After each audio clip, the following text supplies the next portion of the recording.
15,000 பேரை குஜிலி மஸ்து பண்ண போறாங்க. என்னடா சொல்ற?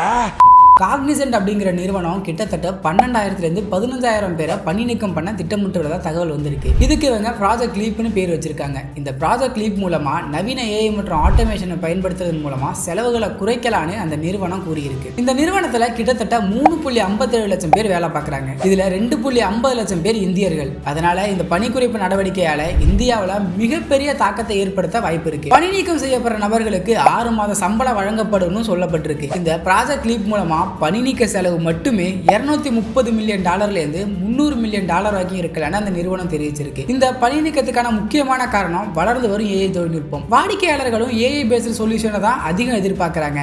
இதனால் நிறுவனத்துக்கு செலவும் குறைஞ்சி வருமானமும் அதிகரிக்குதுன்னு பல காரணங்கள் சொல்லப்படுது. என்னதான் இந்த ஏஐ தொழில்நுட்பத்தால பணி இழப்பு அபாயம் ஏற்பட்டாலும் அதே நேரம் ஏஐ தெரிஞ்ச புதிய பணியாளர்கள் நியமிக்கவும் இந்த நிறுவனம் தயாரா இருக்கிறதா சொல்லியிருக்கு. ஏஐயை பயன்படுத்தி எப்படி முன்னேற்றம் அடைகிறதுன்னு யோசிக்கிறது தான் இதுக்கான ஒரே தீர்வு. அப்படியே நீங்க யூஸ் பண்ற ஏஐ டூல்ஸ் பத்தி கொஞ்சம் கமெண்ட்ல சொல்லிட்டு போங்க, நாங்களும் யூஸ் பண்ணிக்கிறோம்.